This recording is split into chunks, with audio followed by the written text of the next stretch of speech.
Hello, welcome back to Happy Learning with Radhi Gopakumar. Today we shall deal with another poem, An Elementary School Classroom in a Slum, which has been written by Stephen Spender. Stephen Spender was an English poet. He left University College, Oxford, without taking a degree and went to Berlin in 1930. Spender took a keen interest in politics and declared himself to be a socialist and pacifist. Pacifist means one who opposes war. Books by Spender include Poems of Dedication, The Edge of Being, The Creative Element, The Struggle of the Modern, and an autobiography, World Within World. In An Elementary School Classroom in a Slum, he has concentrated on themes of social injustice and class inequalities. The poem opens with a dull description of the students in a primary school in a slum area. Elementary means primary. What is a slum? Slum is a place inhabited by very poor people. Now, we are in a classroom in a slum area. The poem has been divided into 4 stanzas. Let me read the first one. Far, far from gusty waves, these children's faces, like rootless weeds, the hair torn round their pallor, the tall girl with her weighed down head, the paper-seeming boy with rat's eyes, the stunted, unlucky heir of twisted bonds, reciting a father's gnarled disease, his lesson from his desk. At back of the dim class, one unknoted, sweet and young, his eyes live in a dream of squirrel's game and tree room other than this. Far, far from gusty waves, these children's faces, like rootless weeds, the hair torn round their pallor. The poet describes the different children who study in this classroom. These children are sitting far away from the gusty waves. What do you mean by gusty waves?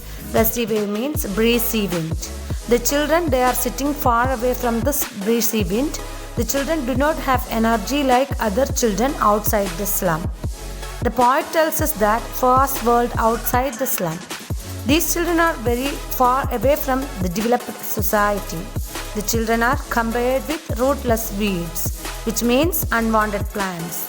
The hair scattered over their pallor. Pallor means dull face. So their hair is not neatly done. They did not comb their hair properly and they seemed as weak and destitute. The tall girl with her weighed down head, the paper-seeming boy with rat's eyes. Now let's see a tall girl who is sitting with head bent down. Her head is bent because she may be physically or emotionally exhausted or tired, as if she has lost all her enthusiasm and energy. She is tired and weak. Then he describes a boy who is looking thin and weak like a paper. An imagery or metaphor is used here. With rat's eyes, he has been compared as a sheet of paper. His eyes are small, like that of a rat's eye, which shows greed and hunger. The stunted, unlucky hair of twisted bonds, reciting a father's gnarled disease, his lesson from his desk. At back of the dim class, one unknoted, sweet and young, his eyes live in a dream of squirrel's game, in tree room other than this. So now we have another boy who is having some diseases. He is an unlucky heir. Unlucky means he is unlucky because he did not receive any kind of advantage from his father. Instead of that, he receives the deformity from his father.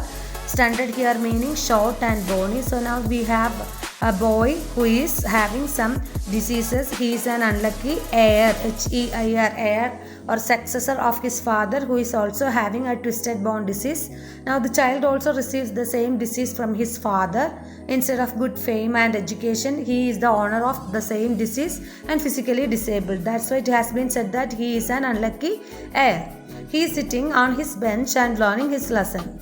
There is another boy who is uncared by anyone, sitting at the back of the class, and the class is dim. There is a small boy, or the small boy who is sitting there is not visible to anyone. The poet describes his eyes, which are bright and live in dream. Apart from the other children who are sitting there, this boy is a little bit different. He is having bright eyes and they are as if they live in dream. He is not at all attentive to the class. He is too busy with watching the squirrel outside and much interested in the squirrel's game in the tree house.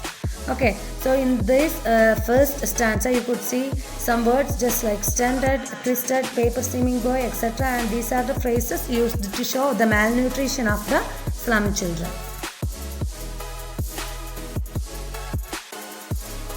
Sour cream walls, donations, Shakespeare's head, cloudless at dawn, civilized dome riding all cities, belt, flurry, tireless valley, open-handed map awarding the world its world. And yet, for these children, these windows, not this map, their world, where all their future is painted with a fog, a narrow street sealed in with a lead sky, far, far from rivers, capes, and stars of words. Now let's have the explanation of stanza 2. In stanza 2, you can see the pathetic condition of the classroom. On sour cream walls, donations, Shakespeare's head, cloudless at dawn, civilized dome riding all cities. So have a look at the walls of the classroom. What do you mean by sour cream? Sour cream means a yellowish pale color. So the walls of the classroom are painted with pale yellow color, like the color of sour cream, because they have not been painted for a long time. So the walls are decorated with these objects given to them by rich people. The donations are different types of pictures, including Shakespeare said. Who is Shakespeare? Shakespeare is the world's greatest dramatist. Not only that, there is the picture of Shakespeare and the picture of clear sky and different buildings with semicircular arches, that is civilized dome riding all cities. Then belt, flurry, Tirolese valley, open-handed map awarding the world its world. So there is a picture of the famous Tirolese valley which is in Austria with beautiful flowers. Then there is an open-handed map or a world map which shows the images of the civilized world. And yet for these children, these windows, not this map, their world where all their future is painted with a fog. So, but for these children, they are not benefited from map and not interested because the world is irrelevant compared to their life in the slum. The map which is given in the map is irrelevant compared to their life in the slum. So the world is only what they see out through their classroom window. They are inefficient to enjoy the worldly affairs, where all their future is painted with a fog. Their future is vague, not clear. Their future is compared with a fog here. It is not clear. A narrow street sealed in with a lead sky, far, far from rivers, capes, and stars of words. The poet says that their world is the world of narrow street which is sealed with a grey colored sky. They are away from the beautiful land pieces just like trees, rivers, capes, and stars of word. What do you mean by stars of word? Stars of word signifies the value of education. So the narrow sky sealed their world from outer world.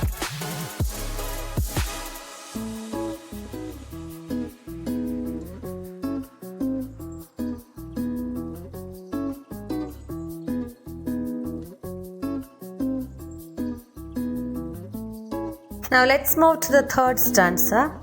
Surely Shakespeare is wicked, the map a bad example, with ships and sun and love tempting them to steal, for lives that slyly turn in their cramped halls, from fog to endless night.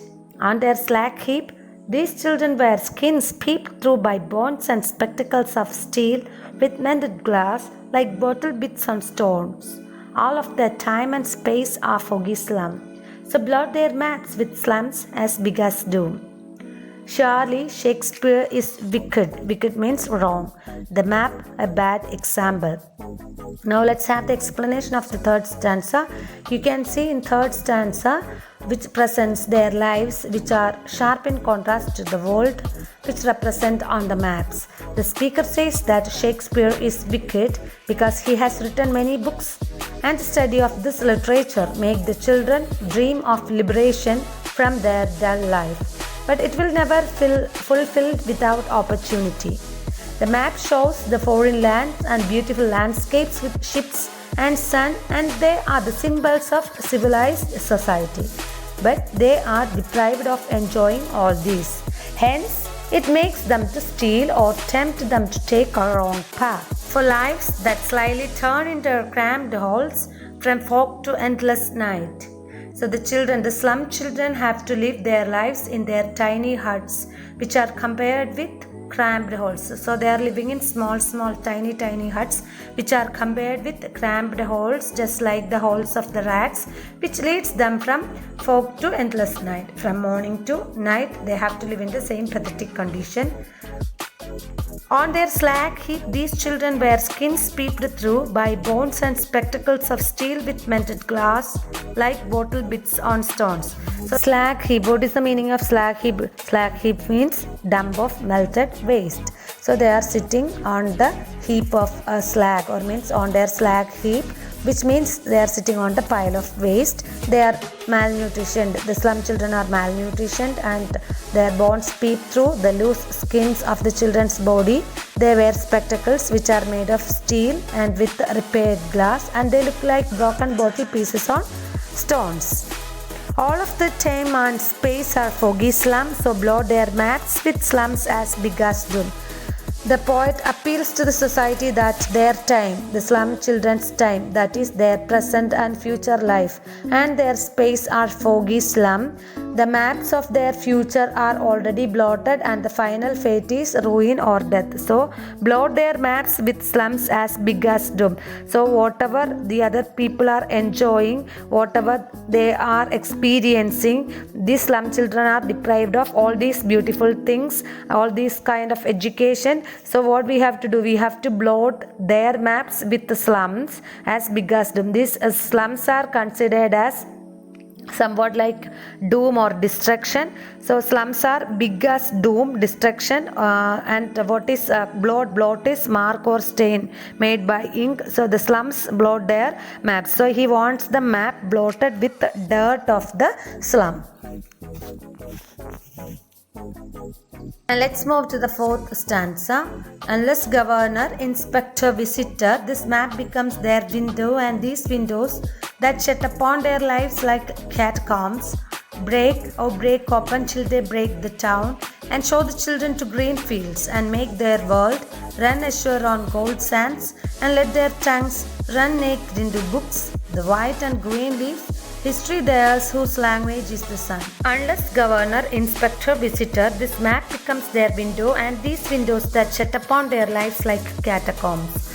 So let's move to the last stanza. It is an optimistic one. The poet says that unless governor, inspector, visitor, or somebody from the government authority improve the chance or the life condition of the children, providing with their basic necessities, the map what they expect become their window will shut upon their lives like catacombs or burial chambers.